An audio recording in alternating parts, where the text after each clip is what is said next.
चंदेरी दुनियातल्या माझ्या मित्रांनो, आज आपण क्लास 10 मधला डेफिनाइट इंटिग्रेशन मधला एक प्रॉब्लेम पाहूया. 2 मार्काला विचारते. ठीक आहे, इम्पॉर्टंट असल्यामुळे मी घेतो. ठीक आहे, आता काय होईल आपल्याला दिला काय, ध्यान से देखो की लेट.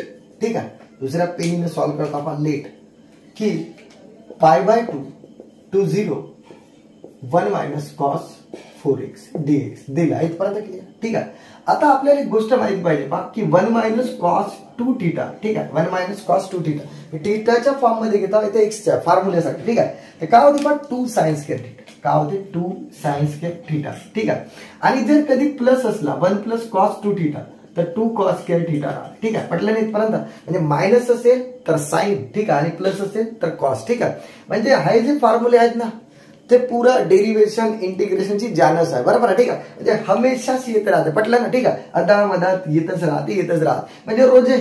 ठीक आहे, रोज फॉर्म्युले येत राहतात. ठीक आहे, मधात येऊन जाते, मग आपण म्हणतो की कसं करायचं कसं तर फॉर्म्युले पाठ करा. ओके मेरे अजीज दोस्तों. ठीक आहे, आता आहे काय फॉर्म्युले तुम्हाला समजले असतील. ठीक आहे, पण सर इथं 2θ आणि इथे 4θ म्हणजे 4x तर काय विषय काय ना पहा 1 minus cos 4x का. आता ध्यान से देखो इथं 2 तर याचा हाफ 1 म्हणजे 2θ चा हाफ 1 ना. मग आता इथं 4 तर याचा हाफ करा काय होईल 2 sin square 2x. इथे θ मानू शकता थोडी देर के लिए 2θ. ठीक आहे, इथपर्यंत क्लिअर आहे. तर मग बिलकुल प्रेमानं काय करता पहा की π/2 to 0 आणि अंडर रूट मध्ये काय आली पहा. आता ध्यान से देखो 1 minus cos तर 2 sin square 2x dx. बहुत ही बढ़िया. ठीक है, इथपर्यंत क्लियर. आता काय करतो आपण i इकडे चलता रहेगा. ठीक है, i लिहायचं राहिला. i काय आहे पहा π/2 to 0. आता काय होईल पहा √2 जसा आहे तसा.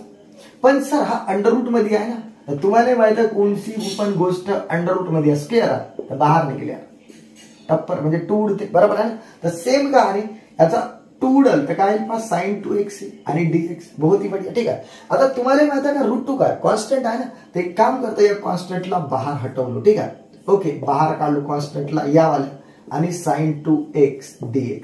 ओके इथपर्यंत क्लिअर. आता तुम्हाला एक फॉर्म्युला माहिती आहे का की integration of sin x is equal to minus cos x. ठीक आहे, तर एक काम करतो ती साइन आणि एक गोष्ट राहिली ती लिमिट लावत राहिला 0 π/2. ठीक आहे, 0 to π/2 क्लिअर आहे. परत तर sin 2x चा इंटिग्रेशन काय येईल मग मेरे अजीज दोस्तों काय येईल पहा मायनस cos 2x. पण अगेन डेरिवेशन 2 याला विसरायचं नाही मेरे अजीज दोस्तों. ठीक आहे, अगेन डेरिवेशन होते ना. ठीक आहे, आणि किती पहा अप्पर π/2 आणि लोअर 0. ठीक आहे, चला एक काम करा i जसा तसा √2 आणि एक काम करतो लगे आतमध्ये √2 तसाच ठेवा. मायनस जो आहे त्यालाही बाहेर काढा आणि 2 ले कशाला ठेवता त्यालाही बाहेर काढा. अंदर राहिला cos 2x आणि π/2 to 0. बहुत ही बढ़िया. ठीक आहे, आता पुढची स्टेप येता आपण सॉल्व करतो का होईल पहा.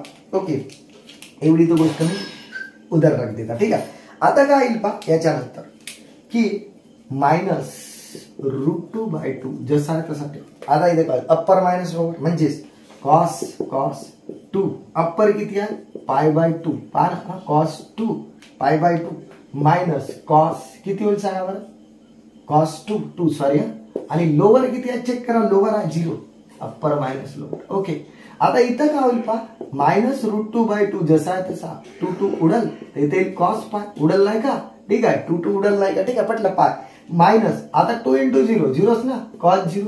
बहुत ही बढ़िया. ठीक आहे, आता तुम्हाला माहित आहे मायनस √2/2 ठेवा. तुम्हाला काय माहित आहे की cos पाय का राहते -1 राहते. इथं माहित पाहिजे. ठीक आहे -1 आणि cos 0 1. ठीक आहे, एक काम करतो -2√2.